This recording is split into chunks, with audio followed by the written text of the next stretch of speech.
Stop! You violated the law. It's the full preview podcast. UFC 318 Diamonds Are Forever.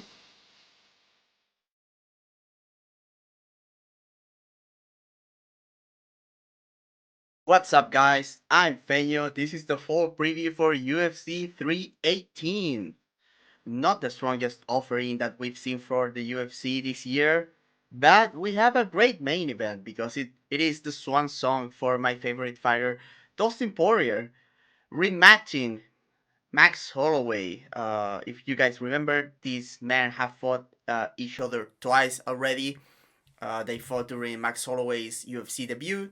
Dustin Poirier got the victory with a triangle armbar there, and then they rematch for the interim lightweight champion in an epic fight, my favorite fight of all time, in which Dustin Poirier was declared the winner via unanimous decision. So now Dustin is retiring, and he's getting Holloway once more before hanging up the gloves.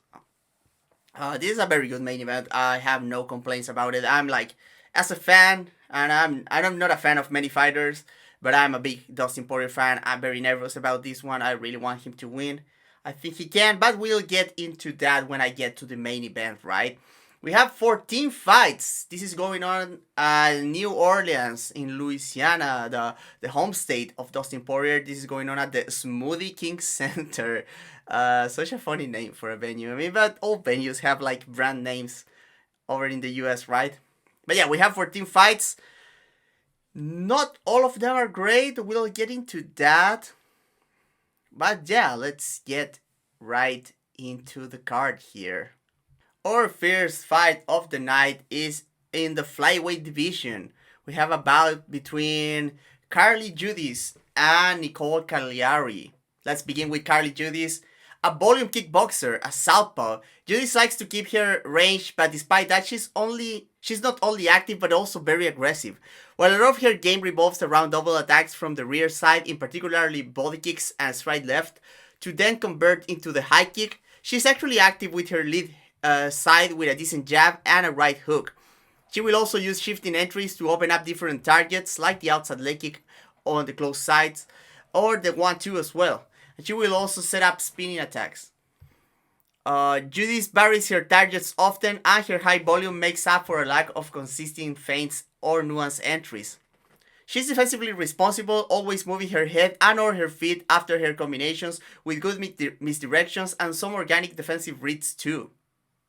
She's at her most vulnerable inside the pocket, as she doesn't move her head until she's done, being available for same time counters and during prolonged exchanges. Clinch is another solid face with good positioning and good for elbows and knees inside and during breaks. Not a lot of her wrestling and grappling has been seen so far, but it looks like she has at least some good baseline understanding of the skills there. She's also looks well coached and has shown good grip fighting and posture during clinch exchanges. She also levels changes of her own for takedowns here and there, not with a high level of success of taking the fight to the mat, but shows some transition-based ideas and confidence about taking the fight down for a good position. Judice doesn't have tons of power and can be defensively rote, but she's very durable and well-conditioned. Against her, we have the Brazilian Nicolle Caliari, a stocky and powerful athlete. The compact Caliari has been a well-rounded threat in her MMA career so far and a prolific finisher, with TKO and submission stoppage to her name. In her last fight, showed the ability to fight for 3 hard rounds if needed to.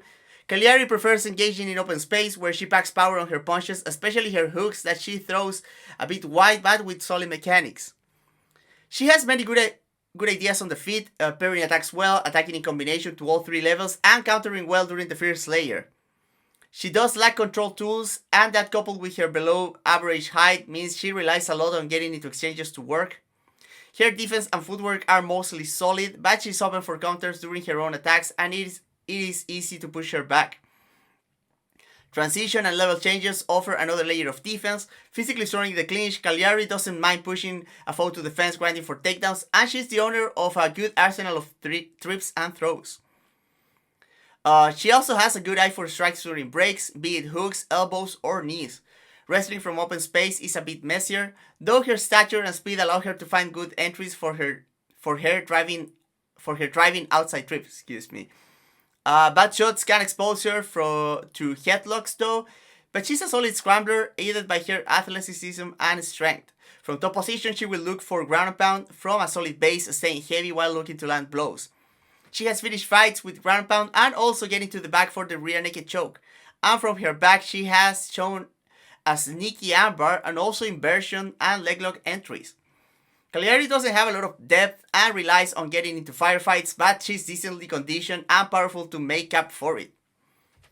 This should be an exciting bout between promising flyweights. They share a common opponent as both took the long Brzeski to a close split decision.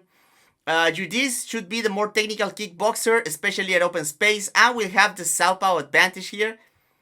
Caliari does have good ideas of her own, and she brings power and probably a grappling edge to the equation. While Judice is more proactive with her defense, she's probably the more hittable of the two inside the pocket. Caliari has counter-punching shots and will be the bigger puncher, so creating exchanges will be key for her. But that won't necessarily be as easy as you might think, because Judice, as already mentioned, is longer, the southpaw, and also the superior kicker. Caliari showed the ability to go hard for 3 rounds against a long volume kickboxer in the aforementioned Brzeski. And if she's able to mix in takedowns or at least leverage the threat of them, the path to victory should be clear. I think Judice does have a better game to keep the fight on the outside.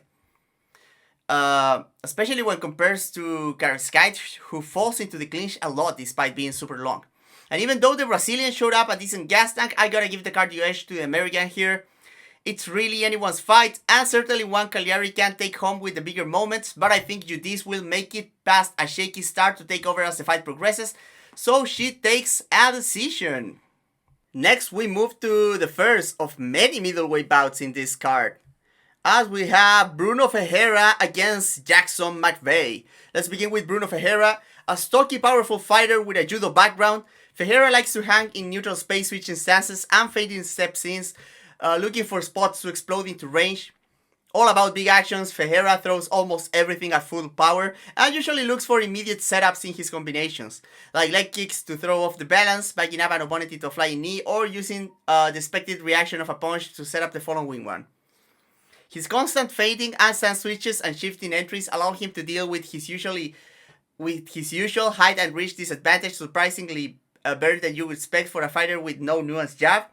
And this is helped by the respect fighters give him because of his big power.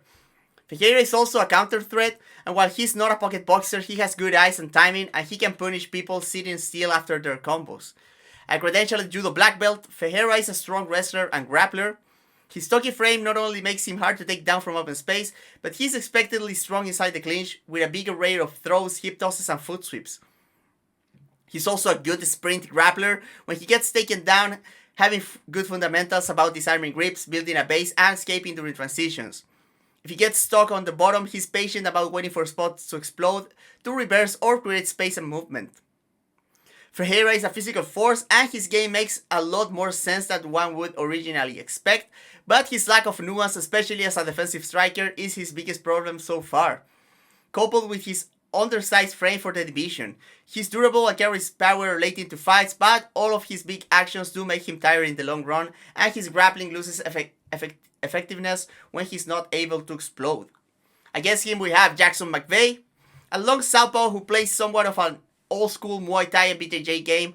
At range he fights very long behind his kicks, especially his body kick, and he has a long straight left that he likes to land for hand control.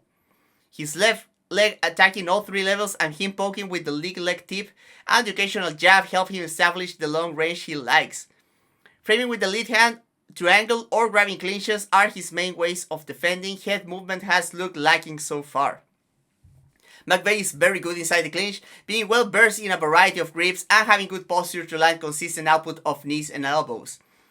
And his front headlock game has complemented the rest of his striking and clinching so far, being the owner of a nasty high elbow guillotine and a quick dart choke.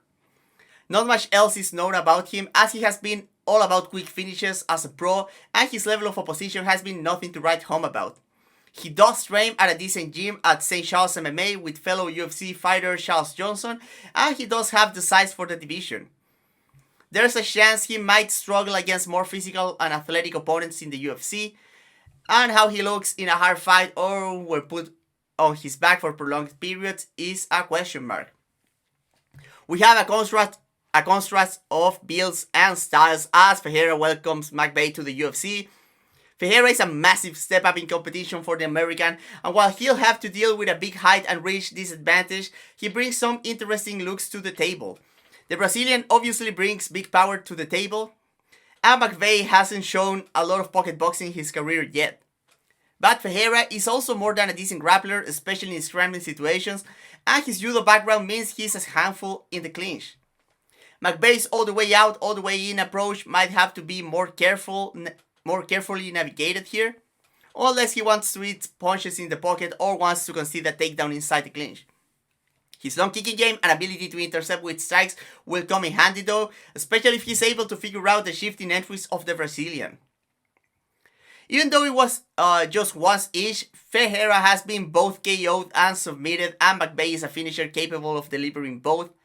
But we also don't have to forget that the Hulk also has a 100% finishing rate. And it's also capable of finishing with taps and naps.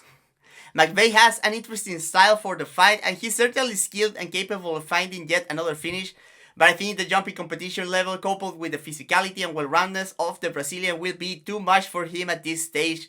I think Ferreira takes McVey's undefeated record with a second round knockout. And we go to the big boys as Ryan Spann fights Lukasz Brzeski. So let's begin with Ryan Spann. Now a veteran of 33 fights, Spann gives heavyweight a second chance in the UFC.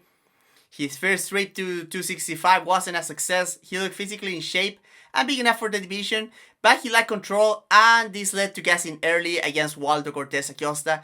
Even at heavyweight, Spann is big and athletic, and he's competent in all areas of MMA while not really having much of depth in any of them. At range, Spann prefers operating a neutral space, using his long jab and front snap and push kicks to the body, looking for spots to leap into a left hook or set up his quick 1-2, which is probably his best weapon as his right hand is straight, long and quick when he steps into range. Spann can slip single shots effectively at range, but he can be vulnerable to leg kicks when he steps heavy on his left foot to do so. His defense in the pocket is suspect as he tends to keep his chin high and can fail to see shots coming, but opponents need to be wary of his left hook inside. Combinations and feints can expose his defense. While not a nuanced wrestler, Spann does have a decent arsenal of takedowns, and he gets shot reactively well out in the open, especially after slipping a punch. Trips from the body lock and double leg takedowns are his go-tos. A solid grappler and a surprisingly agile scrambler for his size, Spann is heavy from top position, has good ground pound, and is a more than capable back taker, which is always very useful in the heavyweight division. Of note is his high elbow guillotine, which has been a consistent finishing move throughout his career. Other than being stuck at faces that can expose his lack of depth, Spann is also a bit of a head case that once again showed up in his heavyweight debut. If he can put things together, he can be a dangerous heavyweight, but we don't know if he can maintain a consistent output at this weight class yet. Against him we had Lukasz Brzeski, a lanky kickboxer. He's active and maintains good volume. At range, he likes to fight behind leg kicks and his lead hand. A capable jabber, he usually prefers to use his lead hand to measure and hand fight. Most of his best connections come from the right hand, effectively playing the changeup between the overhand and the uppercut. He goes to the body a decent amount, and his straight right hand to the body is one of his best weapons. Footwork is a bit wonky, but he makes sure to angle after his combinations and can pressure well on the front foot. He does shift a lot when trying to close the distance though, especially against fleeing opponents, and that can expose him to counters and takedowns. He has a decent fierce layer of defense. He can slip or parry single shots consistently, but it kind of falls apart during prolonged exchanges as his feet get messy and his head can stay on the center line. Brzeski is solid in the clinch. He does a good job of punching his way out of collar ties and connects during breaks. Takedown defense has historically been an issue for him. He can work get-ups, but he usually takes a toll on his gas tank. His grappling is functional, but can tend to rely too much on turtling to get back to his feet. Decent conditioning for a heavyweight and very tough. His shallow defense and lack of takedown defense don't mix well with his average power on the feet. So Spann gets a do-over in the heavyweight division against another striker here in Brzeski. As a more volume-oriented and agile fighter, Brzeski might feel more like some of the fighters he used to face at 205 for Spann. These fighters fight one another at basically height and reach parity, a situation that probably feels more familiar for the long-time heavyweight in Brzeski here. It will be interesting to see if Spann goes to his grappling again, considering he should have an advantage as a wrestler and on the ground. But if his cardio issues persist at this new bodyweight, the fight might be there for the taking for the Polish. Because Brzeski is comfortable in prolonged striking bouts, as has been a decent scrambler who doesn't fall under pressure. They are both the same age. Spann has a considerable experience advantage, but that also comes with a big amount of miles on his body. Brzeski has the better gas tank and more consistent approach. It is not hard to see him win, but his durability and defense have been a problem at this level of competition. Sadly, I think this will persist here. If he gets out of the first round, the fight might be his, but I think that Spann finds a submission on the first round. We go to light heavyweight for a bout between Jimmy Crute and Marcin Prachnio. So let's begin with Jimmy Crute. Tough and well-rounded, still young for the division at 29 years old, Crute is mostly known for his well-roundedness and grittiness. A meat and potato striker, he likes to walk people down behind his high guard, looking to land his jab and leg kicks before opening up with right hands and kicks upstairs. His left hook might be his best punch, and he can put it at the end of combinations or to meet opponents in the form of a counter. While there's not a lot of nuance to his striking, his footwork on the front foot is solid and his mechanics are good enough to punish mistakes. Defense when pushed back is bare bones, as he can lack variety on his head movement and his static high guard can expose him. Similarly, he's vulnerable putting longer combinations together, failing to move his head with his own punches. Crute has made most of his name in the division as a transitional fighter, very good at mixing takedowns in. Crute has a solid double leg that he can finish in open space or use to drive opponents to the fence. If he fails to control an opponent after the initial shot, he's a solid chain wrestler who can grind attempt after attempt against the cage. Solid ground and pound and submission attempts during transitions mark the danger of being taken down by Crute. From his back, he's active with butterfly hooks and will look to create space to sweep, wrestle up, or wall walk against the cage. Well conditioned and very durable, Crute's main issue has been the lack of depth to his striking, especially his bare bones defense. And against him we have Marcin Prachnio, a switch stance kickboxer with a Kyokushin background. He operates well from open space using his variety of kicks to keep distance, attacking all three levels with good volume. If he gets opponent retreating, he will follow them with big kicks or overhands from both sides. If opponents try to close the long distance he establishes, he's always ready to fire the right hand or a counter lead hook from either stance. He carries decent power and maintains a high output, but he can get wild in exchanges. Despite this, opponents need to be wary of his dangerous high kicks from up close. Same time counters and combinations have been the common factor to hurting him, as his shallow defense gets exposed when he hangs out too long during exchanges. Inside the clinch, he will fight for underhooks and try to reverse people against the cage, and if he's able to establish head positioning, he's active with knees to the head and body. He keeps decent output and has shown decent footwork and a few takedowns here and there, but clinching is not his aim game, despite ending up there regularly. A solid defensive wrestler, Prachnio fights well for underhooks in open space, just like he does inside the clinch, and has a heavy sprawl to deny shots. He's not much of a grappler. Prachnio has shown decent ground and pound when he has found himself in top position. From the bottom, he will try to create space to scramble and can wall walk well, but he has been exposed when put flat on his back. Prachnio is tough and keeps a good pace, but his cardio in tough fights can be lacking, and his lack of a second gear can make it hard for him to take over fights. Well-rounded Crute faces off against a striker Prachnio in here. Neither guy is very layered defensively, so we should see plenty of violence in this one. Long-range strikers have been an issue for Crute, and Prachnio has the mobility and kicking range to keep him at bay. On the flip side, Crute is the bigger puncher of the two, especially if he gets inside and finds his left hook, and should have a significant grappling edge. Prachnio has been usually hard to put and hold down, but Crute is above average as a chain wrestler in the light heavyweight division. And he presents danger with ground pound and submissions if he gets on top. Cardio has been inconsistent for both in the past, but I think I gotta give an edge to Crute when it comes to fighting hard and win down the stretch. Prachnio has a clear path to victory, but I think Crute has more options and is the more dynamic of the two, while also being more able to dig deep. I think Crute becomes the third man to submit Prachnio. He gets the submission on the second round. For our next fight, we go to welterweight, as Adam Fugitt welcomes Islam Dulatov to the UFC. So let's begin with Fugitt, a tense but powerful kicker who can switch stances. Mostly a southpaw, Fugitt operates from open space behind his arsenal of kicks and solid straight punches. Jabs, shoulder and hip feints, switches and fake entries all allow him to set up his kicks to all three levels from both legs, no matter the stance matchup.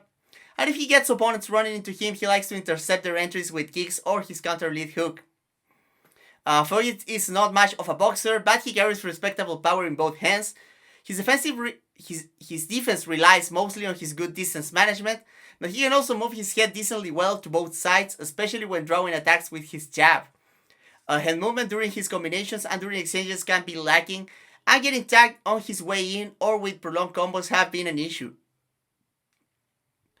He will also clinch defensively and will look to attack with big knees during breaks or kicks against retreating opponents. A solid wrestler, Fugitt uses the distance he establishes to his advantage, timing reactive takedowns on entries. He's also the owner of a suffocating bodylock game, being good at mat returns and landing strikes in transitions. Ground and pound is his best asset on the ground with good control and posture to deliver damage, and he's also willing to take the back and finish the rear naked choke if opponents turn around.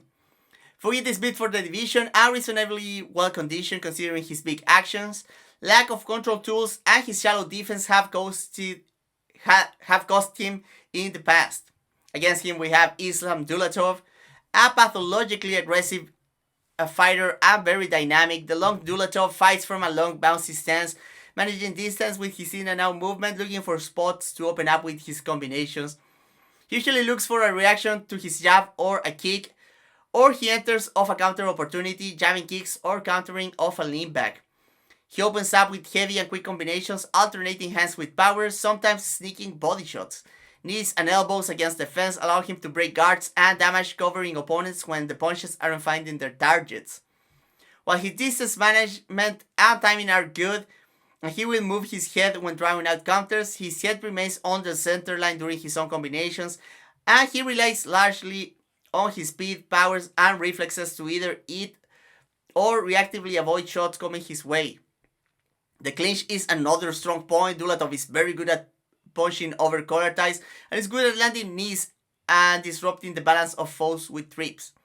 He's also not shy about using the clinch to wrestle, liking to grab rear and back body locks to work trips, throws, and mat returns.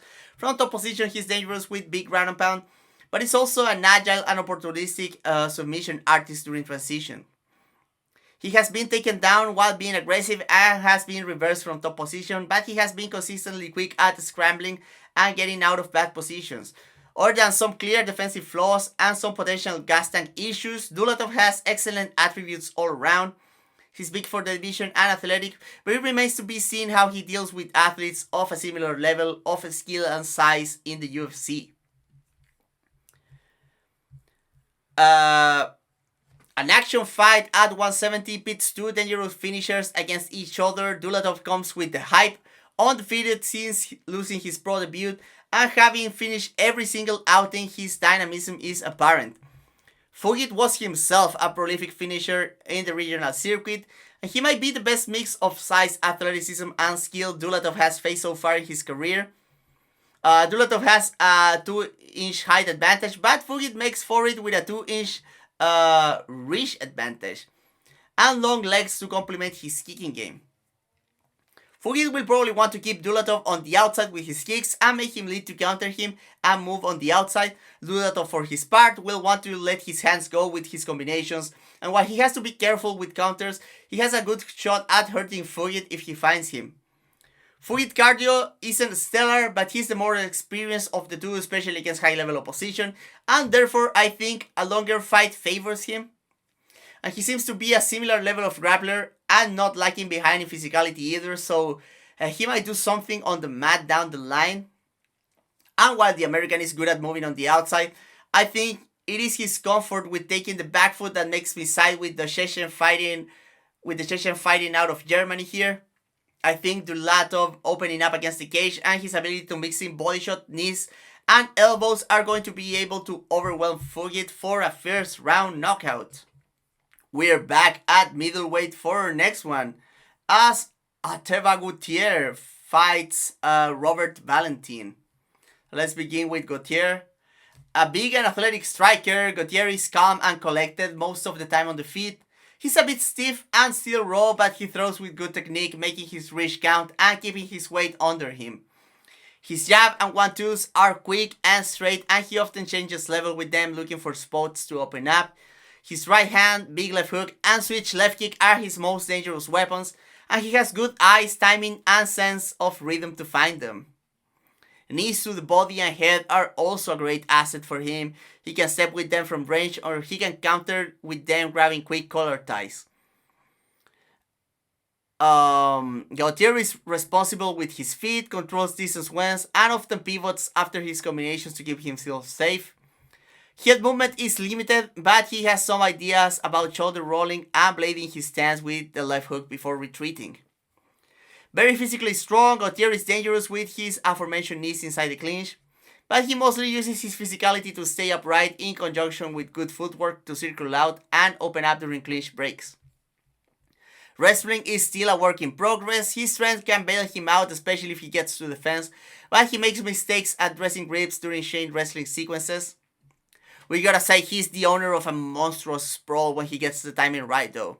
From his back, he has looked limited the few times he has been taken down, but he stays calm and safe, looking for spots to get back up, usually wall walking against the fence. Despite being a very explosive athlete and big for the division, Gautier is surprisingly efficient with his movement. This coupled with his ability to not panic during exchanges or when taken down, and it seems like his cardio will hold up at least fine.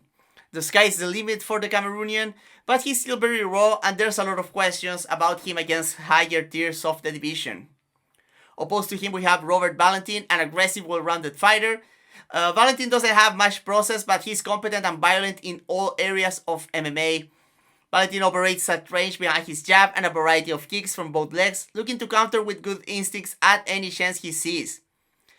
He's very aggressive and puts numbers together quick. His technique gets wild rapidly, but he has a good eye for shot selection, especially when it comes to finding big elbows and knees, both from open space and on the inside. Defense at range is solid with movement, blocks, and parries, but it can become an afterthought during combinations and exchanges. Physically imposing in the clinch, he will look for damage with strikes, but he's also an opportunistic takedown threat.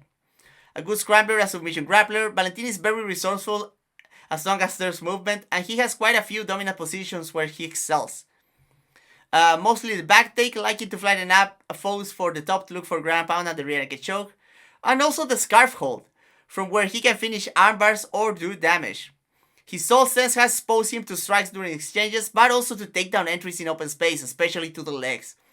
From his back, he's dangerous with armbars and triangles, and he can use them to sweep as well, but he has struggled when put flat on his back or mashed against the fence. Valentin is a solid athlete, well conditioned and tough, but his lack of depth means he has trouble adjusting and relies on finding big moments to turn fights around. So Gautier gets a step up in competition against the physical, well-rounded and aggressive Valentin. Gautier shows up here not only as the more dangerous puncher, but also the cleaner striker at open space.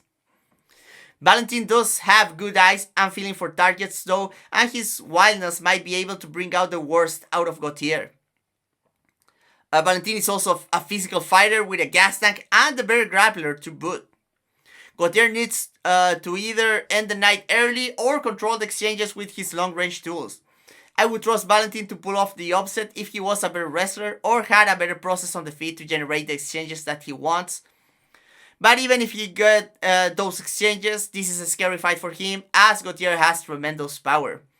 This coupled with the fact that Gautier doesn't seem like the type to gas easily or fall apart unprompted, that makes me side with him. I'm thinking that Gautier finds a knockout on the first round.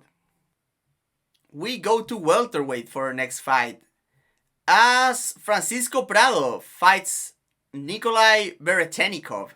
Let's begin with Prado. The young Argentinian kickboxer takes his second trip to 170. While he looked a bit undersized against Jake Matthews, he looked physically and athletic enough to hang in the division for the time being. At his best as a pressure fighter, Prado likes to operate at range behind heavy leg kicks that he throws while taking his head off center. Feints from both shoulders allow him to draw up attacks that he can counter with big hooks off slips, having a preference for the big left hook. Prado packs power with both hands, and he likes shifting to track retreating opponents and can also punctuate combos with heavy kicks. He's defensively responsible, keeping in a high guard and moving his head while looking for counters or moving back, but he can get predictable looking for the 2-3 on the counter, and his footwork can be a bit messy when pushed back. His grappling hasn't been tested against high-level opposition, but he has been able to keep his UFC fight on the feet and get a few takedowns of his own. From top, he has shown heavy ground and pound. He trains in a solid place for grappling at American Top Team, but most of it remains a question mark. Prado is very durable and has good cardio, but there are questions about him at 170, plus he has lacked the ability to adapt in fights before. Opposed to him, we have Nikolay Veretennikov. A big and well-rounded athlete, the Kazakh fights out of a moderately wide, tall stance and prefers a low-paced fight at open space. Lead hand, rear shoulder, and level change feints help him with walking down opponents as he looks for spots to open up. Veretennikov is more comfortable at kicking range as he is a dexterous kicker with both legs who attacks with linear and roundhouse kicks to all three levels. A bit of a stiff puncher, he has a solid long jab and he can put the right hand behind it. He has a solid left hook and overhand right, both of which he can use to counter or to punish the circling of his opponents. He's at his most effective when he's walking forwards using his kicks and the reaction he gets from them to find his punches. He tends to lose his footing during longer combinations though, and his head remains dead set on the center during exchanges. He's solid defensively at range, as he moves in and out well and defends kicks at a good clip, evading, blocking, and catching.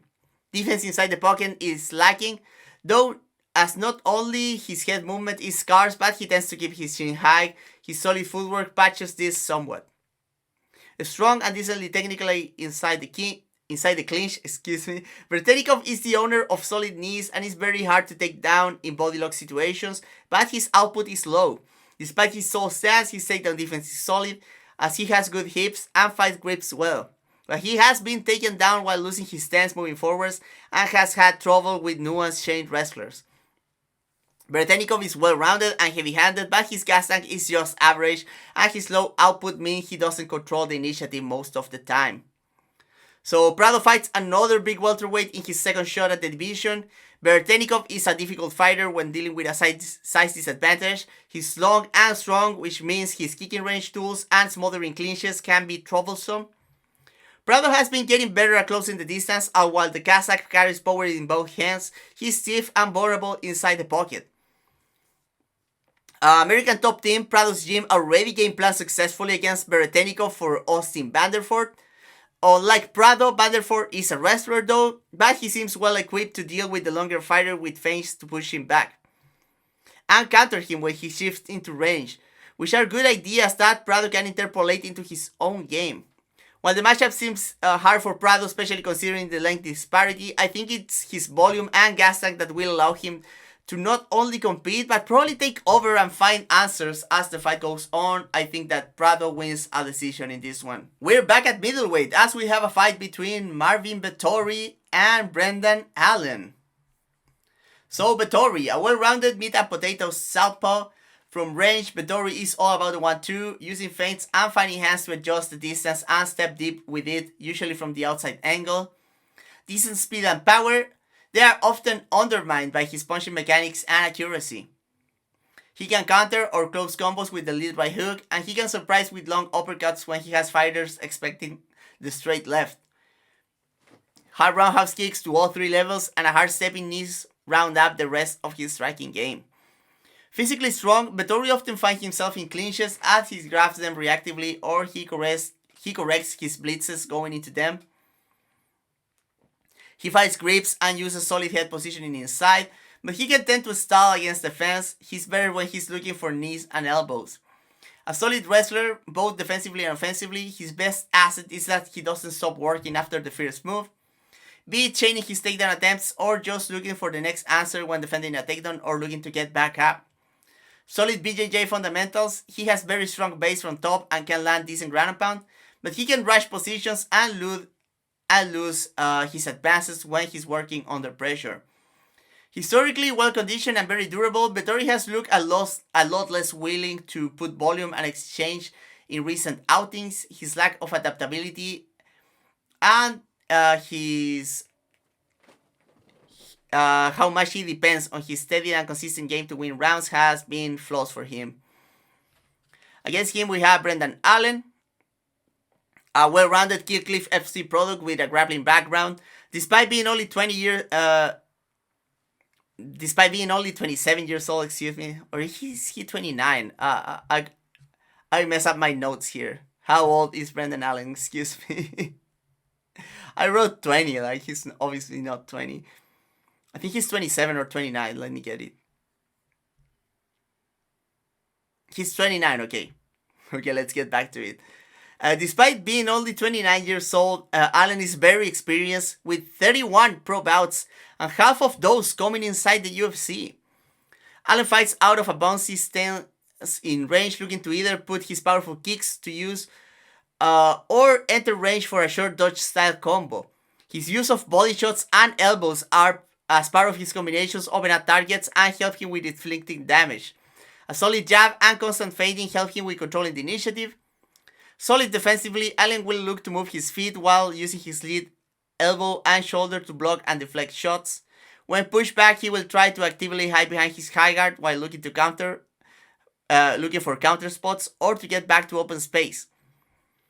He can tend to wait until his back is against the fence before taking action though, and his head movement is lagging mid-combination.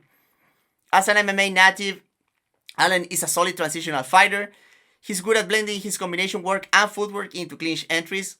Inside the clinch, he's solid with knees and elbows, and he has amassed a solid arsenal of trips and throws to get the fight to the ground. A good scrambler, Allen shines when he's able to get to the back, with 12 rear naked choke wins to his name, and his ground and pound is also dangerous. Takedown defense is solid but not stellar, and while he's resourceful from his back, he can be stalled and held down by positionally responsible top players. Allen is solid everywhere and has good attributes with above average cardio and durability. He can become too attached to a game plan and lack flexibility, and his confidence can be shaky. This is a fight between solid all-around divisional staples, both coming off 2 losses. The vibes are certainly worse for Vettori, I feel. Vettori looked good early on against Cannonier, but then he took on a massive beating, and then he looked career worst in his rematch against Vettori.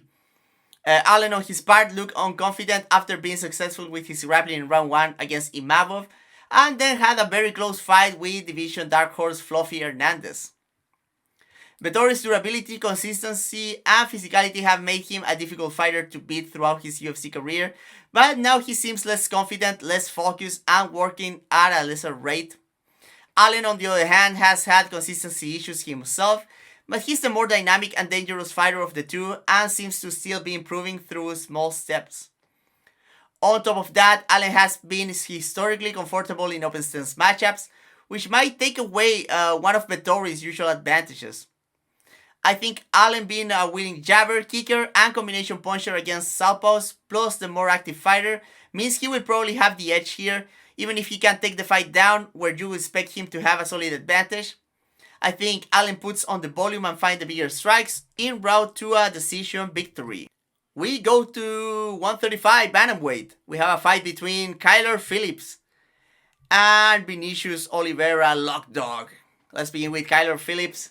A dynamic all-rounder, Phillips has a very solid baseline skill set in every area of MMA, but it's sometimes hard to tell what he wants to do and the process behind it. Phillips is at his most coherent when he's in neutral space, working behind his jab and looking to put his hands together if the other fighter stands his ground, or to kick them if they choose to back up. He has big power on his right hand and can kick off punches well. He's not afraid to mix in the big spin or jumping attack here and there. His defensive reactions tend to be big, but he offers a variety of defensive options that help him not get predictable, being able to move his head and feet competently. Very hard to take down, Phillips has tremendous balance and fights grips well, often turning his back to fight the hands or attack Kimura's. A solid offensive wrestler as well, Phillips can lack good setups in the form of striking, but his quick feet and timing can allow him to surprise with takedown attempts in open space. Blast doubles and tight single legs are his go-tos. From top, Phillips is solid, and while he's capable of delivering damage, he's not bothered about controlling and eating the clock while he chips away with strikes. He's also a good scrambler who will not accept bottom position and is always looking to create movement and space and will attack submissions from his back. Phillips' biggest flaw is his lack of focus and nuance on the feet, often relying on big dynamic movements and tricks to land his big shots, and his shallow defense that mostly shows up during exchanges. His chin has been a good asset, but his cardio has been hit and miss. Against him we have Vinicius Oliveira, a big and dynamic fighter with skills everywhere. Lockdog fights out of an imposing tall stance with his feet either planted to deliver power or a bounce to use his in and out movement. A switch stance hitter, Oliveira likes to attack from range with long kicks, both linear and roundhouses to all three levels to make opponents react. His leg kicks are particularly heavy and his 1-2 is very long and both keeps opponents outside and pushes them to the cage. If opponents accept the range and move on the outside, he will look to open up with longer combinations, and he goes to the body often. If opponents try to blitz on him, he's ready to sell out on big counters, and his reactive defense is helped by the time earned through the space he gets. While Oliveira is wild, he has a good number of defensive options. He uses distance and frames to get a read on entries before leaning back or hiding behind his left shoulder before moving his feet. He can be tricked by feints as he keeps his hands low and his head doesn't move much when he's putting combinations together. Physically strong, Oliveira is a good wrestler and grappler. While his tall stance has exposed him to entries in the past, he's very good at using the whizzer and blading his hips to deny shots or scrambler right back up. Inside the clinch, he's hard to move with good balance and has takedowns of his own with trips, throws, and lifts. From top, he's a technically solid player and has nasty ground pound if he can settle, but he's also creative with shots during transitions. While Oliveira relies a lot on tricks and physicality, he's surprisingly consistent and he's very durable and surprisingly well conditioned on top of that. The reactive nature of his defense and the way he exposes himself when he opens up are his main flaws. This is a fight between dynamic all-rounders at 135. While Phillips may look like the cleaner and more technical fighter at a glance, I feel like Lockdog's game is a bit more focused. That being said, both guys are athletic and have the skills to test each other wherever the fight takes place. If Phillips can get the jab going, he might get Oliveira to open up under his terms and counter him, but he needs to deal with the kicking range of the Brazilian and the combinations if he puts himself against the fence. Grappling is also an interesting item here, as I wouldn't be surprised to see Phillips surprise with takedowns in open space, but Oliveira is a capable scrambler who is unlikely to accept positions easily. Phillips, on his part, will have to deal with takedown attempts and reversals if they find themselves in close quarters. What makes me pick sides here is that I feel, other than the jab and movement, Phillips doesn't really have tools to deny this fight to devolving into a wild war. And I gotta side with Lockdog if that's the case, especially considering that he has been the one with more consistent gas tank. There's a number of dynamics that could play out here, but I think Oliveira has a better shot in the ones that favor Phillips and vice versa, so I'm going with a Lockdog by decision. And with that, we get to the main card, and we have a lightweight bout to open this one. We have Michael Johnson against Daniel Zellhuber. So, the menace, Michael Johnson, a quick southpaw veteran, once one of the fastest fighters in the division, the aging Johnson has turned into a surprisingly functional, crafty veteran. MJ likes to fight behind shoulder and stepping feints, while occasionally fighting hands to figure out the range. His straight left is his moneymaker. He can throw it out of the blue, behind the jab, or off the hand fight.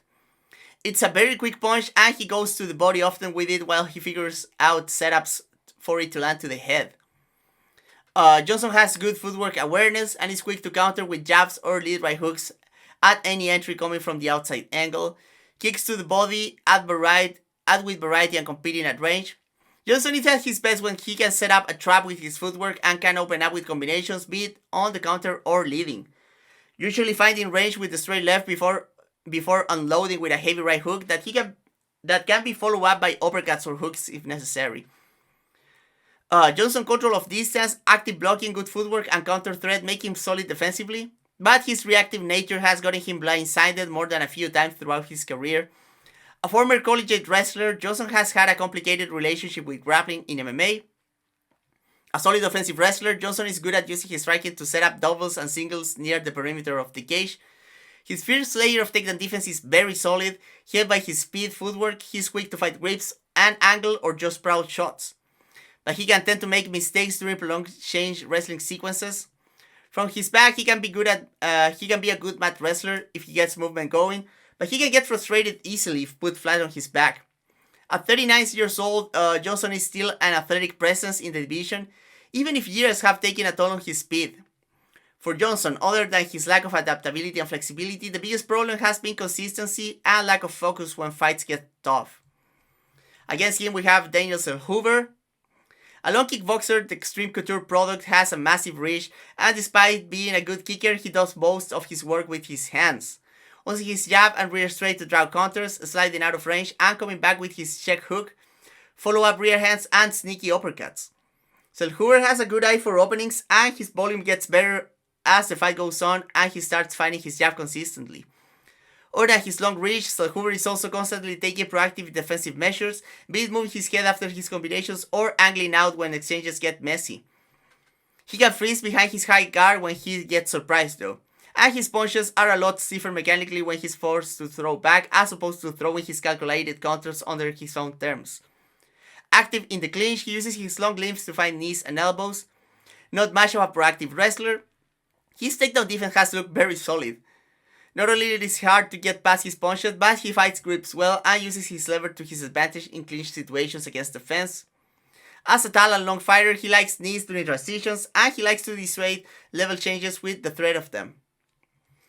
When he has ended on top position, he has looked solid positionally, mostly open for a strike and punishing get-ups more than pure control, and has shown the ability to threat and finish with front headlock chokes like the Anaconda he used to finish Christos Iagos.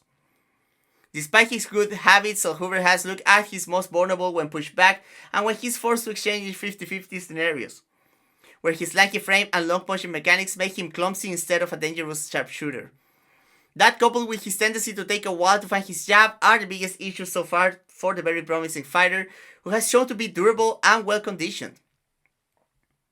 So Johnson fights the 13 years younger Zellhuber in his first pay-per-view appearance since fighting Khabib back in 2016.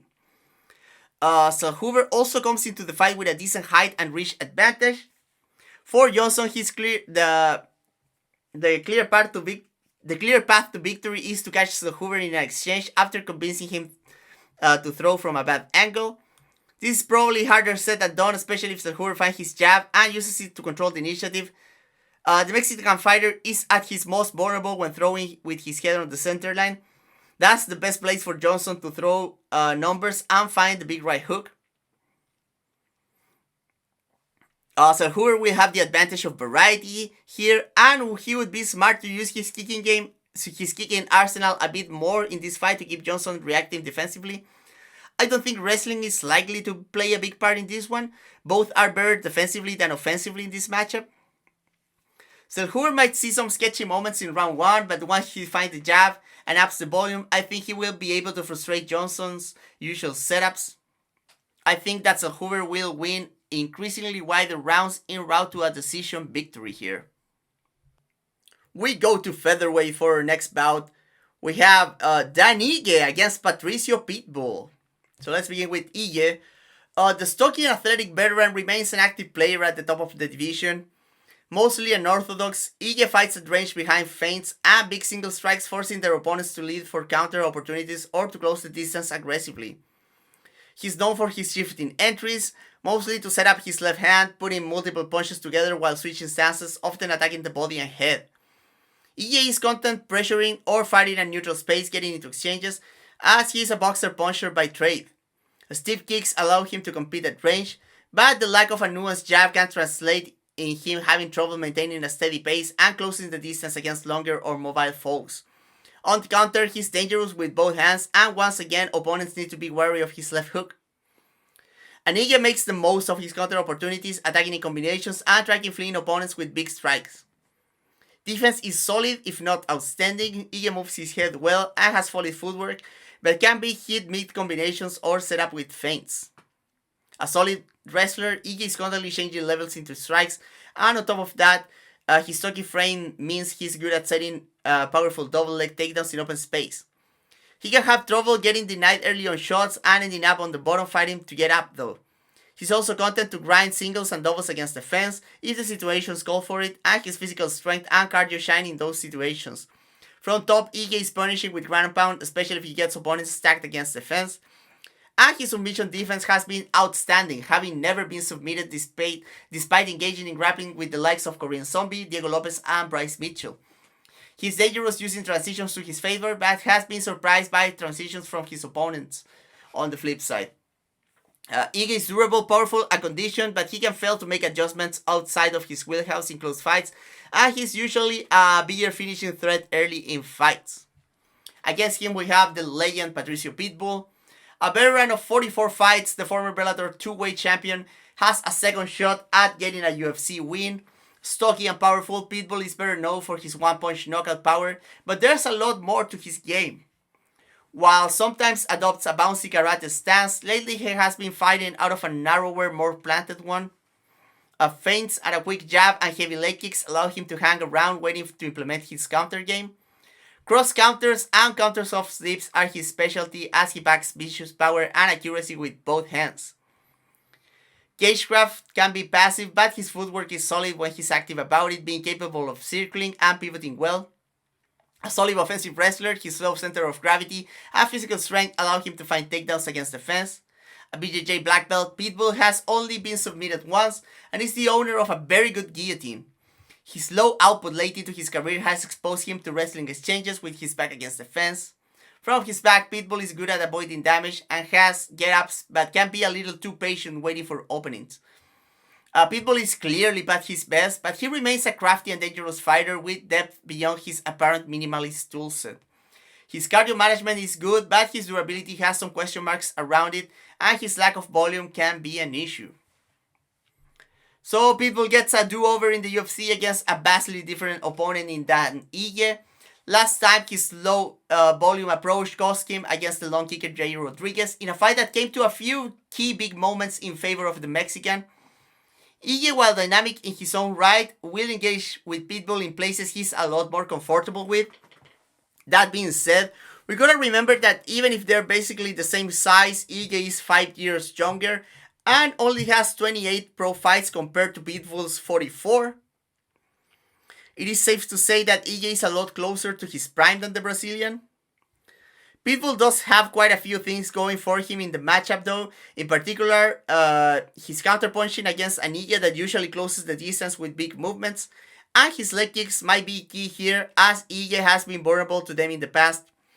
The Hawaiian has never been knocked out in his MMA career, but Pitbull is still a ferocious and accurate puncher. Ige for his part has the aforementioned durability, fights at a higher output, and packs finishing power of his own, being the owner of 7 knockouts himself, and 5 of them against high-level opposition in the UFC. While a more forgiving matchup in some ways, if Pitbull doesn't get a counter knockout during an entry, Ige has less exploitable habits than fighters like Rodriguez or Jeremy Kennedy. I think it is the durability and pace of Ige that will allow him to traverse some sketchy moments to win more minutes than the legendary former Bellator champion. I think that Ige wins a decision here. We move to welterweight and we have a fight between Kevin Holland and Daniel Rodriguez.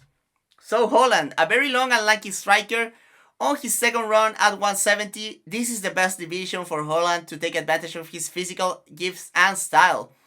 He usually establishes range behind a variety of kicks and strike punches from both stances. Despite his long frame and long range tools, he's not shy about closing the distance, but he can be vulnerable when he closes distance without moving his head. He puts long combinations together inside the pocket and has surprisingly decent defense in there, moving his head and guarding with his forearms and shoulders, being strangely harder to hit on the inside than when moving forwards or even at open space. Talking about moving forwards, when he does so, he ends up in the clinch a lot as he usually breaks his stance with shifts, especially when throwing his rear hand.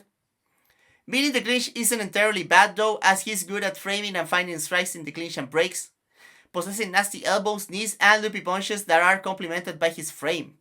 He's also good at using his length to defend takedowns, especially with the whizzer, but can be taken down by good entries in open space, especially by tall clinchers. Holland is a constant scrambler and very annoying to deal with from the bottom, but can be controllable if put flat on his back. Holland is dangerous from the front headlock, where he can put his long arms to good use, with the darts, choke, and the anaconda being a threat of note. Well conditioned and very tough, Holland has mostly been beat by being put flat on his back, or at 70 most of the time by foes matching his strength, especially if they kick or when opponents consistently attack his body and legs. Against him we have Daniel Rodriguez, a southpaw boxer. Rodriguez fights out of a bouncy stance, looking for spots to set up his feet and let his hands go. While his mechanics are kinda janky, he's a slick boxer, constantly feinting with both shoulders and really gets going when he finds the jab. All about the 1-2, he likes to stick foes at the end of his jab, moving them into the left hand, or he can get an angle on entries to line up the combination. Also an avid counter threat with the lead right hook. He swings it wide, but he throws it with power. As fight progresses, he starts extending combinations and varying the trajectory of his left hand to find the targets. A left high kick and a snap kick to the body help him with variety at long range to keep foes guessing. Physically strong inside, Rodriguez is good at using footwork to deny shots early to get to the fence and defend takedowns. He could afford to be more active inside the clinch though, as he can allow fighters to figure out ways to take him down in prolonged exchanges. A solid grappler, Rodriguez is a capable scrambler, wrestling up if he can get motion going when taken down, and he's a threat from the front headlock with a dangerous guillotine that he can use to sweep or end the fight. From top he's heavy and lands solid ground pound from static position and transitions, and he showed submissions from the top previous to his UFC run. Rodriguez is a all-around solid, but his approach can be one note and he can lack flexibility. His output has been inconsistent later into his career as well. So Holland gets another old man just like he said he wanted. While Holland has 17 more pro bouts, Rodriguez is the 6-year older fighter here. Holland will enjoy his usual height and reach advantage that he has at 170 here, but Rodriguez as a 6'1 southpaw with a long jab might be able to match him in open space. D-Rod is not much of a wrestler even if he's a solid grappler, and has wrestling chops on the mat, so he will probably have to figure out how to win here on the feet. If he gets the jab going, I can see him getting control of the fight, being the more nuanced boxer, and he might be able to set up Holland with his footwork traps. But Holland fights at a higher clip, and his kick variety is going to allow him to compete at range, even if facing D-Rod's jab. At the end of the day, it comes down to the output and durability of Holland, coupled with his mobility, speed, and ability to compete inside with D-Rod. That makes me side with him. I think that Holland catches a submission on the second round after hurting Rodriguez. And we get to the co-main event. At 185, we have a fight between Paulo Costa and Roman Kopylov. So Paulo Costa, a big and athletic kickboxer, at his best, Costa likes to pressure opponents behind a stiff jab, looking to connect or move people back with straight shots until they are near the fence. Once there, he's good at using his roundhouse kick to cook the cage and corner foes so he can unleash combinations with big power, attacking both levels with his hooks to the body, being some of his most valuable weapons. In his last two bouts, Costa seemed more inclined to finding neutral space and even taking the back foot, using his strong kicks and a solid jab, waiting for opportunities to counter with the check hook. But it seems like it was there was a bit of disconnect between his defense and his counter game, as his constant leanbacks and backups put him out of range to find the counters that he wants. Defensively, he has good eyes and he can move his head and feet decently well. If unsure, he's also solid at using his high guard to protect himself, but he's on the reactive side, which means his defense can be exploited with feints and setups. Strong in the clinch, Costa is a capable dirty boxer from single collar ties, underhooks or overhooks, and he also lands big knees from there. Not afraid to take people down either. Costa has an effective snatch single and can also shoot for doubles with decent finishes against the cage. Costa's athleticism, strength and pressure has made him very hard to take down. Even when surprised with attempts, he has very heavy hips, sprawls explosively, and can use the whizzer effectively to work his way back up. Cardio has been inconsistent, being able to push a furious pace at times and getting tired at a regular pace at others, and so seems to be his mental game as well. In fact, consistency in general has been the biggest issue for Costa, especially since getting his title shots against Adesanya. Despite some technical shortcomings or lack of depth in some areas, when he puts it all together, Costa is an elite middleweight, not only athletic but also smart and dangerous, but you never know what you're going to get with him.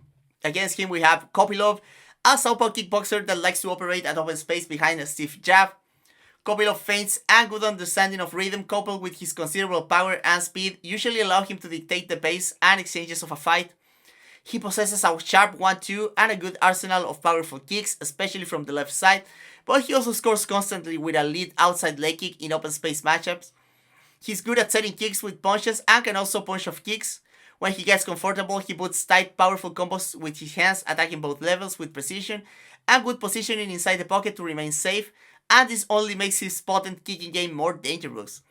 His defense mostly relies on distance management, even though he's good at parrying and hiding behind his shoulders when he has the initiative. He has been vulnerable when fleeing exchanges, and while he can move around well, he concedes ground somewhat easily and his circling is wide, making him a lot less effective when pushed back.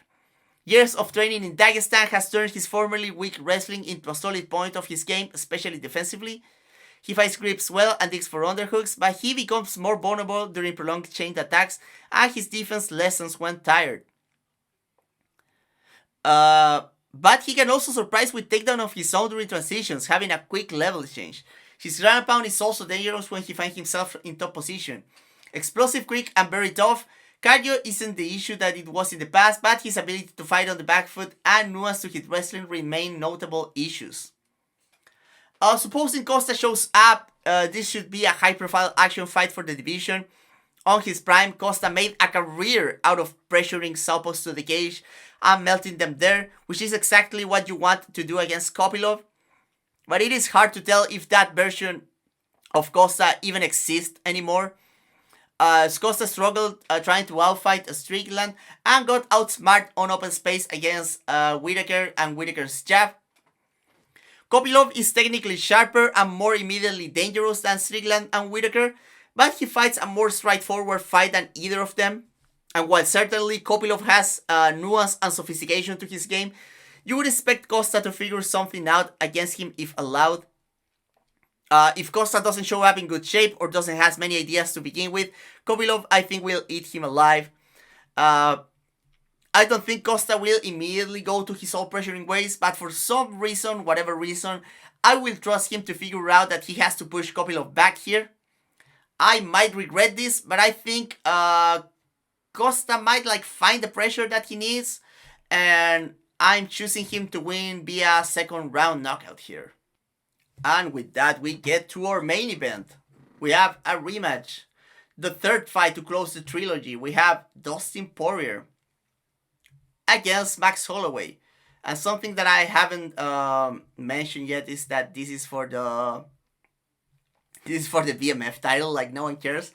But yeah, this is a very apt fight to end the career of Dustin Poirier, former interim lightweight champion, against a longtime rival, former featherweight champion Max Holloway.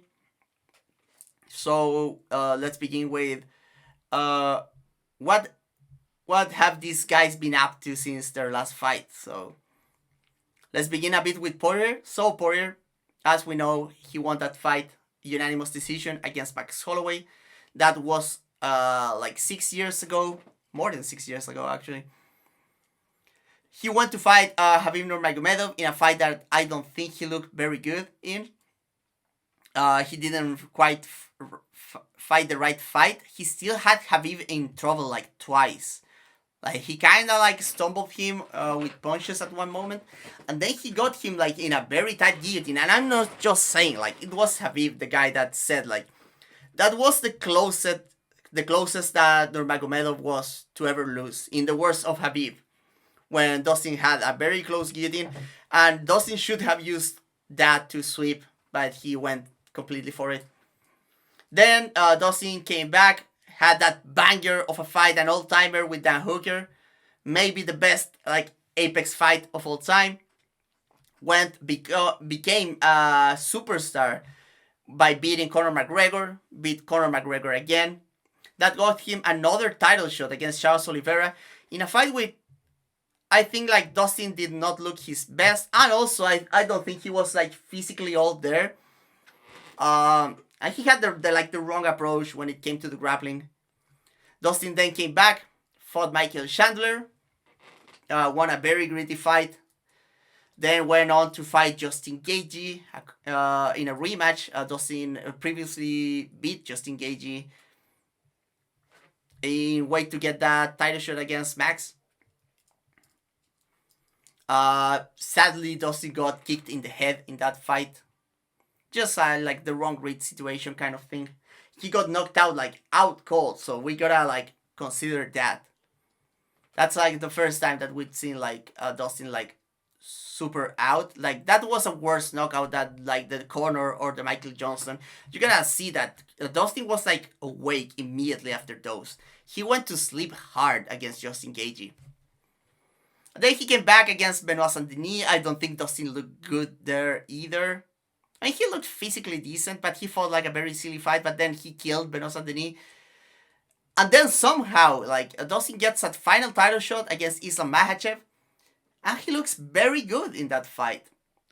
His striking looked very pared down, but I think that was a conscious choice to give like priority to his takedown defense there. And the best that Dustin's hips have ever looked in not ever, but in a very long time. Like, I think Dustin had better hips for Islam that he did against Khabib, to be quite honest. And he fought with a very good, like, just like, he stayed consistent with his strategy of feeding the single leg limp, legging out. And he was, like, very physical in that fight. He had very good cardio, ended up like getting tired at the end. I think what played the most against Dustin in that fight is that he got like a bad takedown in the first round, fighting a bit silly, and he got like damaged and got tired on that first round, and that was like, he was like climbing the mountain from that moment, right? He fought a lot better since the second round, but he still had like the damage from that first round. And then he ended up getting submitted on the fifth round in a very valiant effort, because we know Islam Makhachev is very, very good.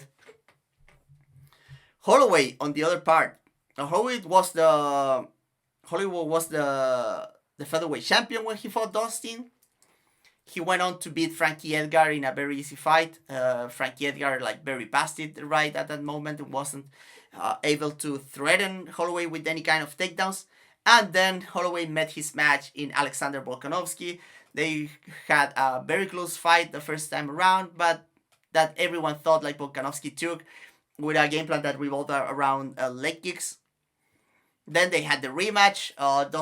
Max looks on fire the first two rounds. Then Volkanovski kind of mounts a comeback. You could argue that Max won that second fight. The judges didn't see it his way. Then he came back with an all-timer performance against Kelvin Kattar. Then he fought Jair Rodriguez, where he might have seen the first signs of him like kind of slowing down a little bit, struggling at times with Jair, even though he was a very like dominant win. Then he fought Volkanovski, and that was like for the third time, and that was like a low point for Max Holloway until that moment. Volkanovski just like won every round, won 8 out of 10 exchanges. Volkanovski just looked on fire that night. He had Alex figured out. But then Max bounced back, beat Arnold Allen over 5 rounds, knocked out the Korean Zombie in round 3. And then he moves up to lightweight, this time with he puts on a bit of weight. He fights Justin Gaethje for the BMF title. And he gets that absolutely ridiculous, legendary knockout in the last second of the 5th round. Unbelievable. That kind of shit that you would see in a movie and you would not believe. And he goes back to featherweight, fights Ilia Topuria. Fantastic fight, by the way, against Topuria. Great fight.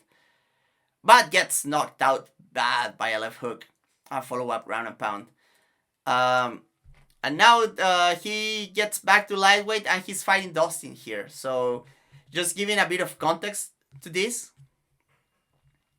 Now we will talk about the first fight a little bit.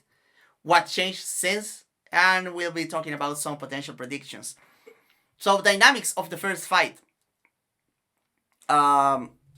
Dustin was... I feel like a lot of people talk about Dustin Poirier's power in that first fight, and that obviously is not wrong. Dustin has a considerably power edge against Holloway. A lot was talked about Holloway maybe not bulking enough to take the shots, but I think that Dustin is a real puncher. Holloway is good at controlling the initiative of fights, but his defense has never been great, and Dustin was able to set him up with his dexterous punching, some shifting entries. I think that Dustin was longer than Holloway was expecting, and he was getting tagged a lot from long range. And during that first and second round, Dustin's ability to get on top of Holloway when he was hurting him and put combinations against the cage and mitigate a lot of the counters from Max Holloway were very effective. And another thing that I think surprised Max Holloway on that second fight was that after the first round, you can tell they showed Max Holloway smiling because he felt Dustin Poirier put a lot on that first round, and he was okay, I'm going to snowball from here, I'm taking over from here. And then Dustin Poirier went and beat his shit again on the second round. And I think that Holloway was very surprised at the gas tank of Dustin Poirier. Obviously, if you gotta give the edge in the gas tank department to any of them, it's going to be Holloway. But Dustin showed up in tremendous shape for that fight. He was able to pursue the finish for 2 rounds and then still be there. And I was talking about with my dear friend Dan Albert, who is present in the chat right now, that Dustin can he can get sketchy in prolonged exchanges inside the pocket, but to be able to exploit that, you need to get there in that place in the first place, and that could be very dangerous. And the thing with Dustin Poirier that a lot of people don't realize is that when you exchange in the pocket with Dustin Poirier is one of the most skilled and ambidextrous boxers inside the pocket that we've seen in MMA. And what I say with that is that sometimes when you think you have an angle on Dustin Poirier is one of those guys that actually can work around a bad angle, and he knows what punches to use from both hands to hurt you from those positions. And I think that's something that surprised Max Holloway. Max Holloway would get outside foot positioning, and he would be minding the right hand of Dustin Poirier, which would be on the inside, but Dustin Poirier would surprise him punching with a wide hook that would go across. Even though he's from Dustin would be on the with inside foot positioning, which makes that hook a lot longer. Dustin is very comfortable at boxing from bad positions just because he's very accurate and powerful from both sides, and he's able to generate power a lot of the times just from his arms from weird positions. So Holloway was okay, I got you here, I should be the harder puncher from this position, and Dustin Poirier would go wait a second, dude, I'm still the harder puncher here, So that was a very interesting dynamic, that it was not just about the power, it was the ability of Dustin Poirier to remain being the puncher deep into exchanges, even though Holloway was like out positioning at times, draining him with body shots and that kind of stuff. I think that Dustin was like establishing a long range too. So he was like seeing the entries by Holloway a lot of the time. And a few times that Dustin was put on the defensive, Dustin showed up with good defense. A lot of people have been like giving Dustin crap because of the Stonewall defense, but there's a very popular clip of that fight. Max Holloway goes to his corner, I think after round 3, and he's complaining about the Stonewall. He says he's blocking weird. And it's because like Holloway was punching like the top of the head, the elbow, and the shoulder of Dustin, and he was like not getting the damage that he wanted in those combinations. So Dustin was like, maybe the best use of the Stonewall by Dustin was in that fight against Max Holloway. So what had Holloway going for him in that fight? As always, like Holloway, when he put Dustin on the back foot, he showed his own combination punching, his shot selection, going to the body, pouring out the volume. Dustin was making sure to be like very picky with the counter shots, to give like to stop like Max here and there. He was not putting a full stop, but he was winning a few seconds to regain his footing here and there, regain an angle, and exchange again. And when they any like small adjustment for Dustin would mean that, okay, I'm giving myself a better chance to exchange with this guy in this moment. But Holloway was remaining dynamic, so since that fight, and then obviously Holloway was able to find the volume on 3rd round, most of the 4th round, but Dustin surprised too with another thing. Sorry if I'm talking so much about Dustin, but I feel like at the time the narrative was that Max was going to drown Holloway, that Max was the more refined fighter. And in some aspects of MMA he is, for sure. I feel like Max Holloway is more versatile. He's a more dangerous fighter to get tired against. Has obviously the better gas tank. Insanely durable, maybe more durable than Dustin, right? So I'm talking about the things that Dustin did to allow him to win that fight. And one of those was the ability of Dustin to find transitions. Max Holloway, historically in featherweight, very strong clinch fighter. But Dustin Poirier was using like his strength advantage to good use. He was not successful with takedowns. Holloway has very strong hips against the cage. And Dustin more of a grindy wrestler, more than a takedown, than a nuanced takedown artist against the fence. But what Dustin did was using the clinch in a few key spots. There was a foot sweep after hurting Holloway on the 1st round. And he was like, it wasn't like the classic bicep control collar tie. It was like a double collar tie, very strong collar tie that made Holloway think about the knee to the body. And he went with a beautiful foot sweep. Didn't complete the takedown, but he put like Holloway out of his balance.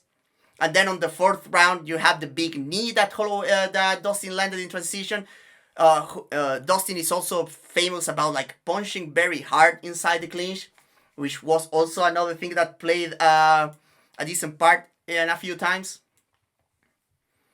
So yeah, it was like, and then Dustin fought at like a brilliant 5th round, like fighting behind the jab. They had like similar volume. I felt like Dustin was landing the harder shots on that 5th round.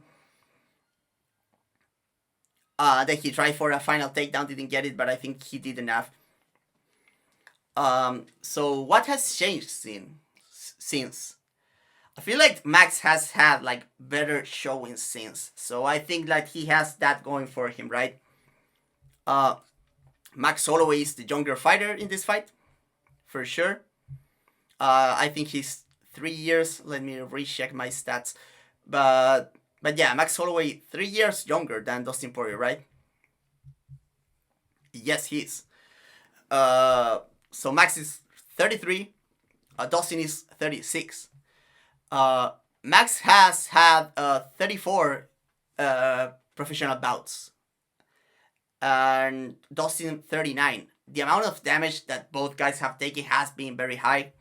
You gotta consider that Dustin did not take that much concussive damage against Islam in his last fight. That was more than a year ago.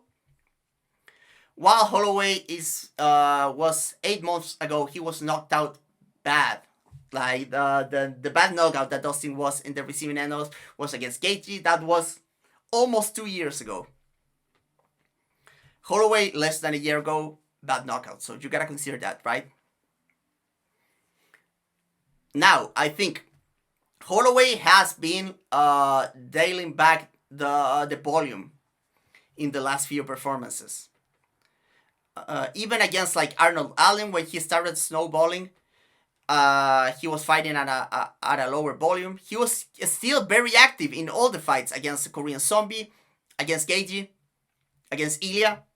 He was a bit more calculated, a bit like dialed back, a bit more thoughtful about shot selection, more than like marauding over the opponents. And I think that could play into Dustin's hands. Because I think like in a slow fight, like the big moments of Dustin can account for a lot more, right? I feel that Holloway is still an underrated puncher. Just ask Justin Gaethje, who got like super knocked out. But you gotta give the edge in the power to Dustin, right? Like he still has that. Like he put Benoit Saint-Denis out with that right hook. What might change here? Holloway might not get on the pressure as often, but he might kick a lot more in this fight, which will be interesting because this is an open stance matchup. Poirier was like kicking more than usual in their second fight, right? When I talk about the previous fight, let's say previous fight, he was using that front kick to the body. He was stepping into leg kicks, which I think is something that Poirier might want to get back here. Now, we'll see if Poirier tries more clinching here. I don't think Poirier should try for a lot of takedowns in this fight. I think that Holloway showed up to be like a bad matchup wrestling-wise for Dustin. He's just very strong against the cage, defending with his hips. And that's like the kind of takedowns that Poirier usually takes. Unless Poirier can surprise with a takedown in open space like he did against McGregor, but we'll see about that. I think hopefully Dustin shows up again with very sharp striking. He showed glimpses of his sharp striking against Oliveira. I don't think he looked as good as he did against Max though, or against Conor even. He showed up like a good combination punching against Chandler at the end of that first round. He was looking sharp on that third round too. Dustin, when Dustin gets like on you and he uses his power, he opens up the counters big time. He was like hitting pull counters on Max Holloway the first time around. Holloway has gotten better at countering himself since their second meeting. Holloway has never been kind of like the same time counter kind of guy, but he's like, he makes you take your turn and then he counters you as you're done or as you're retreating, and he puts volume on those situations, right? And we've seen that the cagecraft from Dustin has been like suspect at times, so I think Holloway wants to replicate those moments where he put Poirier against the cage and he was like hitting the body. Hopefully, like for Max's sake, like kicking more this time around. Maybe like throwing a few head kicks here and there to like maybe like make Dustin like more shy about moving his head, like putting the high guard up, and so he can attack the body more effectively. For Dustin, I would say like body work as well. It just like, it's not that you're going to super tire Max Holloway. You should not count on that. But it opens up. It hurts. It opens up the head. And the right hook is going to be key once again for the diamond here. Right hook, the counter left hand, especially on pull counters, because you're going to make Max Holloway throw back if you find the big punches. So that's the dynamic here. I feel like Holloway should try to like If he's going to be like this new version of Holloway, I think he will want to use like the kicks to make Dustin reset. Punish every time that Dustin is doubting himself, push him against the cage. Go with a quick combinations, attack the body, throws a few head kicks here and there, stomp the lead knee, go that, reset, center of the cage, control the initiative. Dictate when combination starts, when Dustin goes seconds, and then Holloway goes third. That's for me, that's the very clear dynamic that Holloway should follow here. For Dustin, on the other hand, I feel in this fight, like he doesn't need to like go to pressure because it's something that Dustin doesn't do anymore either. But he needs to do similar to the first time, like stay in neutral space but be aggressive. Makes Holloway back up. Put like complex combinations together that are able to find Holloway on the fourth punch. Kick him. If Holloway is too far, kick him. Do not neglect bodywork. Be active with catching clinches. Don't be shy to go to the clinch. You're even if Holloway is like physically strong and is bulking up, I think that it's very likely that Poirier is still the physically stronger guy of the two. Go into clinches, work the body, use your transition work. Look for elbows, look for knees. Attack with kicks when Holloway goes back, and then try to look for the big right hook, the counter left hand when they get into exchanges. Try to not get like... Go extend combinations when you are the one dictating the pace for Dustin. I think that's the most important thing, is that if you want to go like 10 punches deep into a combination, it's because you decided that you're going there.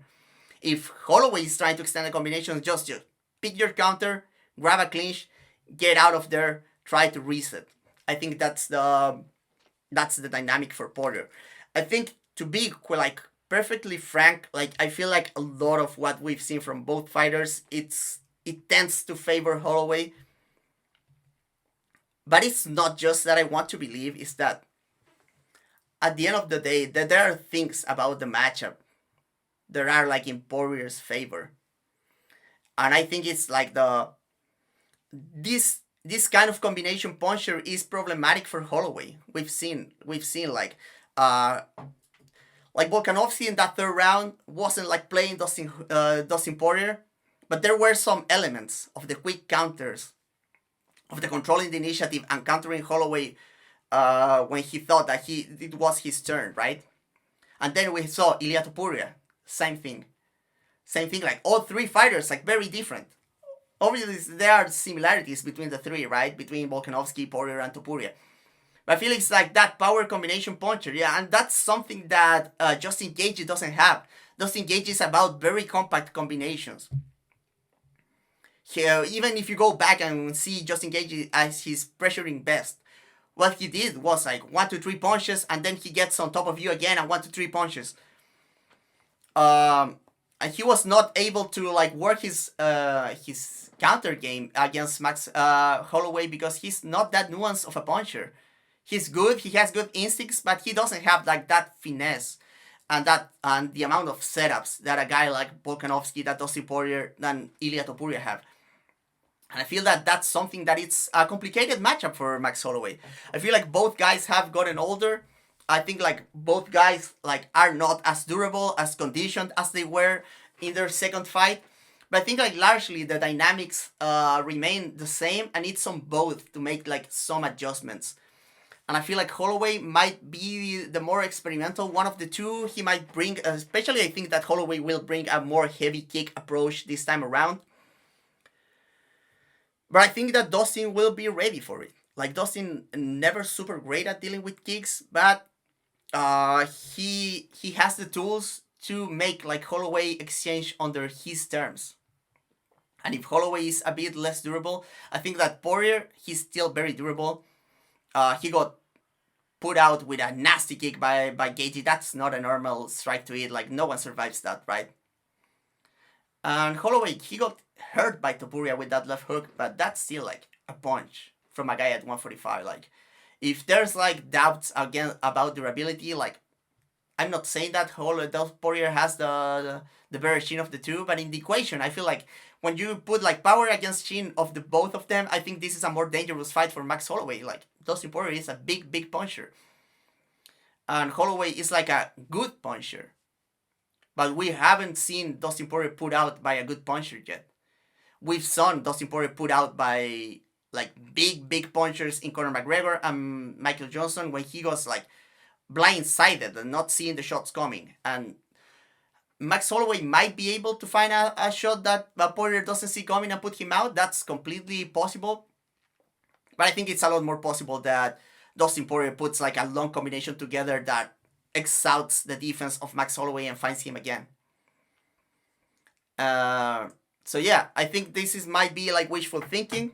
I don't know. I don't feel like I might be picking with the heart a little bit, but I think it's like I made my points clear.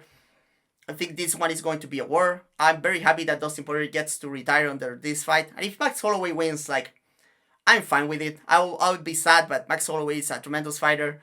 One of my favorites too, so it is whatever. But I'll be honest, my pick here, Dustin Poirier closes the trilogy with another victory. He goes 3-0 against the Hawaiian. And that's what it is. And that's the event, guys.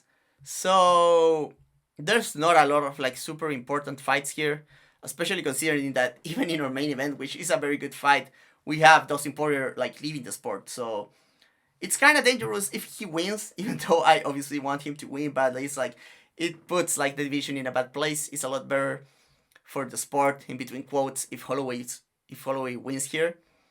But it's a legacy fight. It's a big fight. I have no complaints about that. So let's get into the rest of the card. I'll tell you which fights I think are like important or potential to be good. Okay, one of my votes for sleepers this night is the opener. Carli Judice versus Nicolle Caliari. You need guys to go watch both of these girls fight with Kariskaite, because both fights are very entertaining and it shows that all three of these fighters are very promising. I think Carli Judice and Nicolle Caliari are going to surprise a lot of people having a very good fight, so watch out for that. Ferreira versus Jackson McVey it's okay. It's okay. It's like Ferreira has like quite the UFC experience, like McVey making the UFC debut, very super high jumping competition. At least I'm very curious about how McVey looks. Orion Spann versus Lukasz Brzeski and Jimmy Crute versus Marcin Prachnio are like kind of lopsided in the matchmaking place, and the winners are not going like anywhere. I think it's more of the UFC trying to get them like a win for Spann and Crute respectively, if I think right. So yeah, I mean there's a chance that both fights are good. There's a chance that both fights are bad too. So Dulatov is very high, is very hyped coming into this fight, and he's getting like kind of an easy matchup here, as easy as he can get, to be honest. Fugitt has some interesting looks, and he might spoil the party, but I'm excited about Dulatov. Don't have like the super high hopes, but he might end up very good. But he's already 12 fights into his career, and there's some clear issues, but he's very big and athletic, so yeah, talking about prospects, we have Ateba Gautier against Valentin. This is a good step up in competition for Gautier, so no complaints there. Francisco Prado versus Nikolay Veretennikov. I'm not against this fight, but I don't quite get what the UFC is trying to get here. I guess like both guys in losing streaks, they might be trying to get rid of some of them. Veretennikov is not like action guaranteed. Prado kind of is, so we'll see what happens there. Might be a fight where Prado just loses because he's small, but as I said on my preview, I'm expecting him to win. Then you have Vettori versus Brendan Allen. And like, yeah, both guys on losing streaks. The loser is going to take like a big step down in competition. I guess going to give it another fighter down the line a chance to get up in the rankings. But I don't quite get putting like Brendan Allen could be fighting someone more exciting. Vettori has not been looking like it anymore lately. But I guess it's like a relevant fight in the middleweight division. Phillips versus Vinicius Oliveira. This is a good fight. This is a good relevant fight. The winner might get back. I mean, if Phillips wins, he gets back on track. He might get another big win. And if Lockdog wins, he might get a number and look to climb up the division. So it's a relevant fight that is probably going to be very action-packed. So I support it. Michael Johnson versus Daniel Zellhuber is probably going to be good, but I don't get this matchmaking. Like, I guess, like, they're giving Zellhuber a step down after his, like, tremendous fight against Rivers. He's putting them again like a name in the lightweight division in Michael Johnson, but Michael Johnson should be fighting a lower level of opposition here. I don't think the chances of Johnson winning here are very high. Zellhuber could have been in another action fight with an up-and-comer, I guess. Nicolle versus Patricio Pitbull, perfectly fine. We'll see which one of the short kings like take the next step up. It's kind of sad if Patricio loses though, because like people would think that he was never good, especially after the stupid narratives of Rogan about like, oh, there's levels in the UFC and shit, and they don't consider that he's like 38 years old and has been fighting forever. So yeah. But yeah, it's a cool matchup. It's a cool matchup because you have like two stocky guys that punch very, very hard here. So someone might go to sleep. And if they don't, they're going to have a cool fight. I don't think that Ige is going to allow people to have like a super low output fight. So I think it's going to be exciting. Kevin Holland versus Daniel Rodriguez. This is like, what is this doing on my main card, my pay-per-view main card? Like, I think this fight is fine. But it's like, the UFC really loves Kevin Holland, man. And I don't see it. I don't quite understand it. I don't think his fights are like super exciting most of the time. He has been looking like kind of mid against like old fighters here. And they're feeling him like Rodriguez. Rodriguez is not as good as he was anymore. And then our co-main event is not that big of a fight. Paulo Costa is like barely a fighter anymore. Not saying that he's bad, but he's like never there. More than a year out. Kopylov got that fantastic knockout against Chris Curtis in a fight which he was like fouling a lot. But other than losing to Fluffy Hernandez, who is like the dark horse of the division, Kopylov has been looking on fire lately, so I guess that he deserves this fight against like a big name in Costa. And hopefully Costa shows up, man. And with shows up, I mean like actually is present there for the fight physically, but also like is mentally there to give a good fight, because there's potential here in this fight. Not sure about like co-main event, like is Costa like that relevant anymore in the like heavyweight division? I don't know. I feel like the main card should have like more like divisionally relevant fights. Like what is on the main card? Like Michael Johnson versus Zellhuber, not super relevant at lightweight.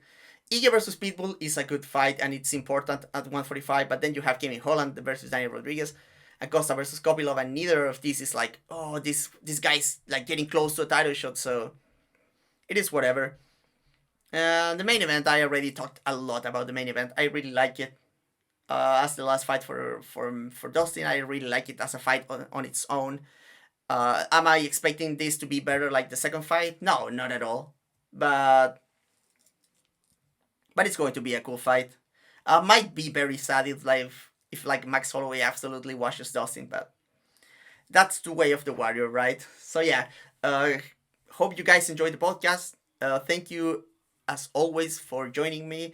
I'll be back with you guys in the chat, but for those of you that are listening on podcast platforms, remember to support me on YouTube, follow me on Twitter, and if you want to get like extra content and give me some money, you can head over to Patreon. You get access to exclusive content every week. Very cool. And for a small amount of money, you can join our Discord server where you can talk about fights with like smart people that see the fights in a cool way, just like I do. So check out into that if you are interested, and I'll catch you guys on the next one. Thank you so much for your support. Remember that I'll be back with the fight companion during fights. I'm doing all the fights from the very first prelim until the main event. So see ya there guys in Saturday. Bye.